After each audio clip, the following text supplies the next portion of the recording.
مش عايز اقول فلوسكم، هي مش فلوسكم الحقيقه، هي فلوس الدوله. احنا ما بنتكلمش وخلاص، ولا احنا مجانين بنتكلم كده لوحدنا او من نفسنا. ما هو لما يبقى نادي بتتسحب منه ارض يتحل له مجلس اداره ويتعمل له مجالس معينه طول الوقت بتحاول تصدر له مشاكل بس، ونادي تاني بيهدر ملايين الملايين من الاموال العامه اللي هي اصلا اموال دوله، ولا حد بيحاسبه ولا حد بيكلمه ولا حد يقدر يقول له بم. واي حد يتكلم حتى لو كان منهم او تابع ليهم ويفكر بس ينتقدهم او يتكلم عن اي مخالفه او مشكله بتحصل عندهم يبقى زملكاوي او قابض او لجنه ويتهاجم شر هجوم. اللي هوريهولك وهسمعهولك ده جزء صغير من كم فساد انت حتى مهما سرحت او تخيلت عمرك ما تفكر فيه.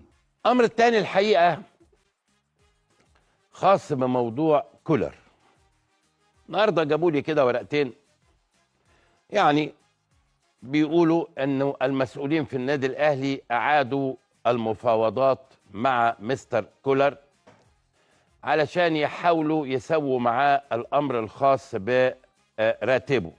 كلنا عارفين ان كولر كان بيتقاضى 250 الف دولار شهريا، وانه العقد بتاعه اذا حضرتك فسخت في اي وقت بتدفع العقد حتى نهايته، بما يعني 14 شهر. اضرب بقى، اضرب 14 شهر في 250 الف دولار، شوف هيطلعوا عندك بكام.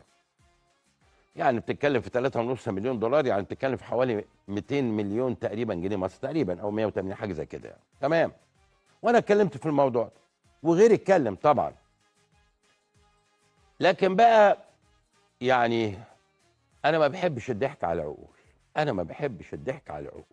فبقيت ببص كده الاخبار، لقيت خبر كاتبينه يقول لك ايه، يقول لك انه احد المسؤولين الكبار في النادي الاهلي قال لك ايه، قال لك احنا كنا على وشك الاتفاق مع كولر ان هو هيظبط الموضوع وهنخلص في رينج كده حلو قوي، ولكن هو مستاء قوي ان بعض قدامى اللاعبين هاجموه في الفضائيات واساءوا سمعته فهو تراجع.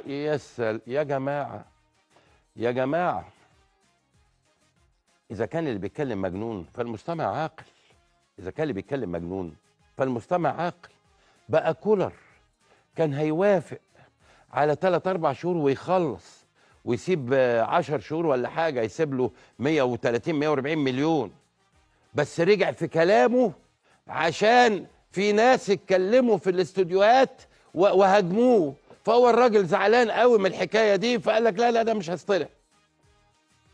انا مش عايز اعلق، انا اسيبكم انتوا تعلقوا، يعني انا مش محتاج ان انا اعلق، حضراتكم سيبكم تعلقوا. بعدين ادم الناس يقول لك ايه بقى قدامي اهو، قال لك وشهدت الايام الماضيه اتصالات بين الدكتور عبد الله شحاته خبير اللوائح في الفيفا الذي استعان به الاهلي لحسم ملفات مستحقات كولر ودينو لامبرتي وكيل اعمال المدرب السويسري، وتهدف هذه الاتصالات لاقناع كولر بالحصول على راتب 3 أو 4 أشهر مقابل التنازل عن باقي مستحقاته وتوقيع مخالصه بالاستلام حتى يسدل الستار عن هذا الملف. بصوا يا جماعه، انتوا ما حسبتوش اللي عمل العقد ده، وانا اتكلمت في هذا الموضوع اكتر من مره وخلاص. يعني جحا اولى بلحم طوره، كل واحد حر، كل واحد حر. احنا دورنا ان احنا نعرض، اللي عايز ياخد اجراء ياخد، اللي مش عايز ما ياخدش، هو حر، هو حر. يعني هي ده فلوس، يعني مش عايز اقول فلوسكم، هي مش فلوسكم الحقيقه، هي فلوس الدوله، لان هذا هو نادي الدوله تمتلكه.